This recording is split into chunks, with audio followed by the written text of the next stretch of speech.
दामाद की सास पार्ट 2। अब तक आपने सुना कि कावेरी जी अपनी तीनों बेटियों ईशा, मोहिनी और सुहाना की शादी 3 घर जमाई लड़कों के साथ करवा देती है।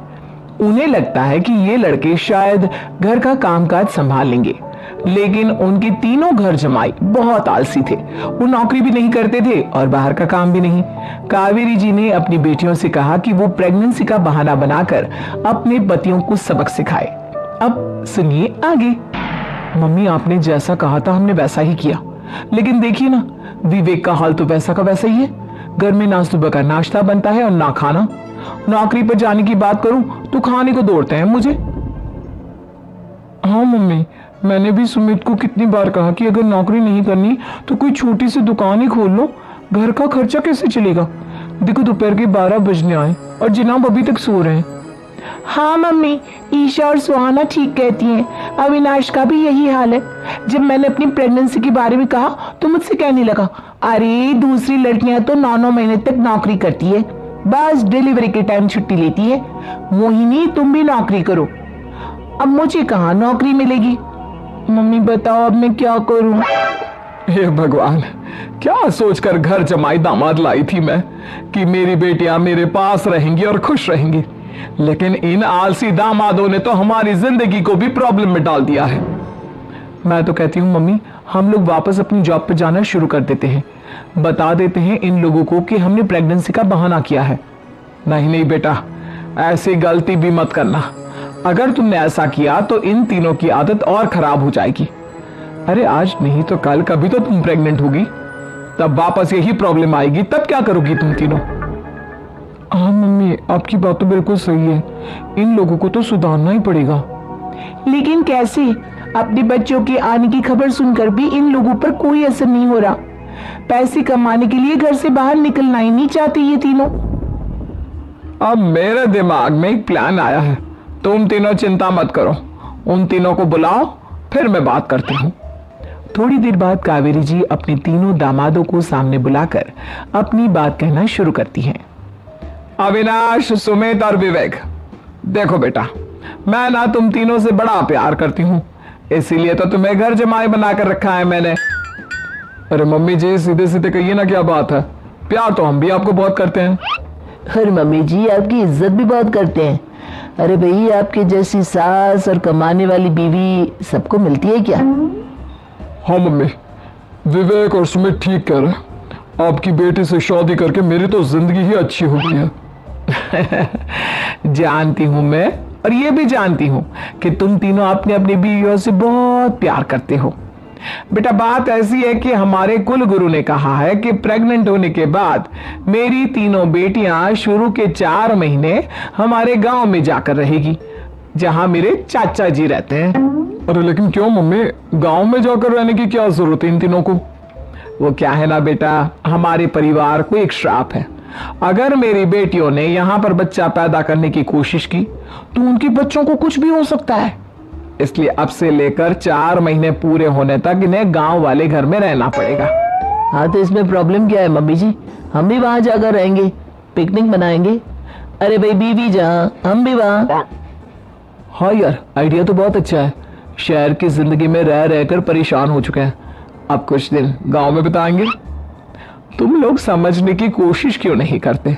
तुम में से कोई भी वहां नहीं जा सकता, और मैं यहाँ रहूंगी ना तुम तीनों के साथ। 4 महीने की तो बात है, उसके बाद ये तीनों ही लौट कर आ जाएंगी। ठीक है मम्मी जी, अब हमारे बच्चों का सवाल है तो ये तो करना ही पड़ेगा। कावेरी अपनी तीनों बेटियों को कुछ दिन के लिए घर से बाहर कहीं दूसरे शहर में रहने के लिए भेज देती है। कुछ दिनों के बाद, अरे मम्मी जी, बहुत दिन से पिज्जा नहीं खाया, मंगवाइए ना। क्या बताऊं बेटा, पहले तो बेटियां खर्चा दे देती थी क्योंकि उनकी नौकरी थी, लेकिन अब तो मेरे पास पैसे ही नहीं बचे। थोड़े बहुत पैसे हैं जो बच्चों की डिलीवरी में काम आएंगे। लेकिन मम्मी जी, आपकी बेटियों को वापस आने में तो अभी बहुत वक्त बाकी है। वही सोच सोच कर परेशान हो रही हूँ। सोच रही हूँ कल से दूध भी बंद करवा देती हूँ। अब दूध वाले को देने के लिए पैसे भी तो नहीं है ना। अरे नहीं नहीं मम्मी जी, अगर दूध भी बंद करवा दोगी तो मुझे चाय कहाँ से मिलेगी? और चाय के बिना मैं तो मर ही जाऊंगा। क्या करूं बेटा, इसके अलावा हमारे पास कोई ऑप्शन नहीं है, मेरे पास पैसे ही नहीं बचे। इस तरह कावेरी जी धीरे धीरे अपने तीनों दामादों को पैसे देना बंद कर देती हैं और घर में खाने पीने की चीजें लाना भी बंद कर देती हैं। अब वो तीनों बुरी तरह से परेशान होने लगे थे और इसलिए एक दिन तीनों प्लान करके घर से बाहर निकलते हैं और बाजार में जाने के बाद, यार अच्छा खाना खाए हुए कितने दिन हो गए, पता नहीं कब अच्छा खाना मिलेगा। हमारी बीवियों के जाने के बाद तो हमारी हालत भिखारियों जैसी हो गई है यार। कुछ भी हो, मुझे तो आज पिज्जा खाना ही खाना है। जेब में 1 रुपया नहीं है और पिज्जा खाएगा, कहां से आएंगे पैसे? अरे देख वहां सामने बोर्ड पर क्या लिखा हुआ है, कंप्यूटर पर काम करने के लिए एक आदमी की आवश्यकता है।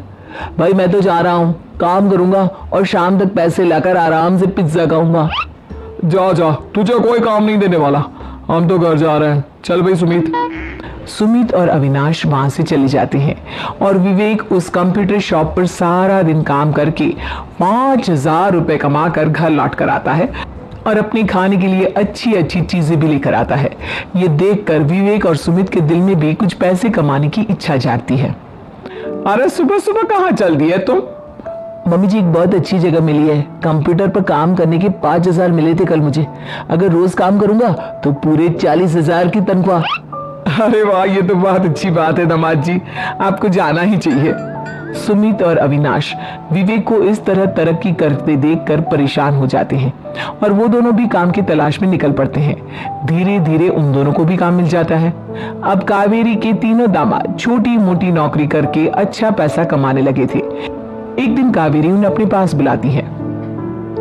अरे वाह, विवेक 40,000 कमा लेता है, अविनाश 60,000 और सुमित तुम भी 40,000 के आसपास कमा ही लेते हो। कुल मिलाकर तुम अच्छे खासे पैसे कमा रहे हो बेटा। हाँ मम्मी जी, बहुत मजा आता है जब महीने के एंड में मोटी रकम हाथ में आती है। पूछिए मत मम्मी जी, घर में रहकर रोटी बना बनाकर और तो जैसा महसूस होने लगा था मुझे तो। हाँ बेटा, तुम तीनों की बात तो बिल्कुल ठीक है और जानते हो अब तुम तीनों की पत्नियां भी वापस लौट कर आने वाली है। लेकिन मम्मी जी अभी तो उन्हें गए सिर्फ 2 महीने हुए हैं, आपने तो कहा था वो 4 महीने के बाद लौट कर आएंगी। ऐसा कुछ नहीं है बेटा, मैं सिर्फ तुम तीनों को सबक सिखाना चाहती थी कि आदमी घर में बैठकर बीवी की कमाई खाता हुआ अच्छा नहीं लगता। इस दुनिया में हर इंसान को मेहनत करनी चाहिए, काम करना चाहिए, चाहे वो औरत हो या आदमी, ताकि अपने परिवार को संभाल सके। कावेरी की बात सुनकर उन तीनों को अपनी गलती का एहसास होता है और कावेरी उन्हें सच बता देती है कि ईशा, सुहाना और मोहिनी शहर में ही कहीं दूसरी जगह रह रहे थे। शाम के वक्त उन तीनों की पत्नियां लौट कर आ जाती हैं और कावेरी जी का परिवार एक खुशहाल परिवार की तरह रहने लगता है। वीडियो वॉच करने के लिए धन्यवाद। ऐसे ही बनाए रखें अपना प्यार और चैनल को सब्सक्राइब जरूर करें और बेल आइकन को प्रेस करें। धन्यवाद।